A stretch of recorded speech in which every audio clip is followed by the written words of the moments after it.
2 minutes. Merci, Président. Comment tirer au mieux parti du potentiel de création d'emplois des petites et moyennes entreprises? Moi, je crois qu'il faudrait inverser la question. Et la bonne question serait comment protéger les PMI-PME et les aider à ne pas disparaître. Ça a été dit, 90 à 95% de l'emploi salarié le sont dans les PMI-PME. Et je retourne la question, car si je prends l'exemple français, mais c'est vrai sur l'ensemble des pays membres, ce sont 1000 emplois par jour qui disparaissent, et 1000 emplois dans les PMI-PME, et ce, dans un silence total. On parle de temps en temps des grosses entreprises parce que ce sont quelques centaines d'emplois qui disparaissent. Alors, tout a été dit quasiment, et j'avoue que je suis pratiquement d'accord à 100% avec ce qu'a dit notre expert britannique concernant l'entreprise. Il y a donc effectivement, ça va être répété, l'adéquation entre les formations professionnelles et l'offre d'emploi. Il ne sert à rien d'envoyer des gens dans des filières dont il n'y a aucun débouché.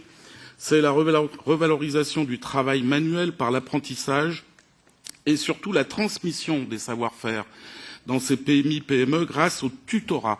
Ça nous permettrait, de faire rentrer les jeunes dans le monde du travail et peut-être de sauver les seniors qu'on veut absolument faire sortir du monde du travail, car c'est eux qui possèdent les savoir-faire.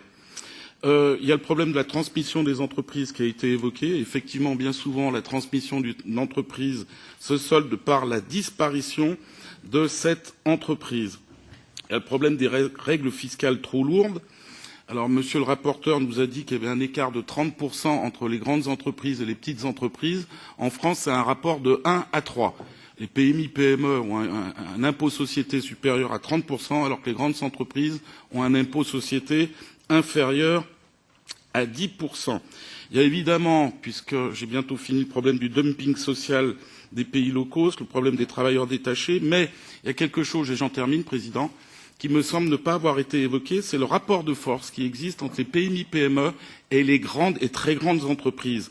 Les PMI-PME sont souvent des sous-traitants de premier, deuxième, voire troisième rang, et ce sont ces grandes entreprises, les donneurs d'ordre, qui leur donnent des règles subies par ces PMI-PME, notamment sur les prix de production. C'est l'acheteur qui fait le prix et non pas le vendeur, ce qui est catastrophique, et également sur le stock. J'ai fini le stock, c'est-à-dire le système des flux tendus. Donc ce ne sont plus les grandes entreprises qui stockent, mais les PMI-PME, et on sait que le stock rentre dans l'actif du bilan, qui donc fait augmenter la charge fiscale. Merci.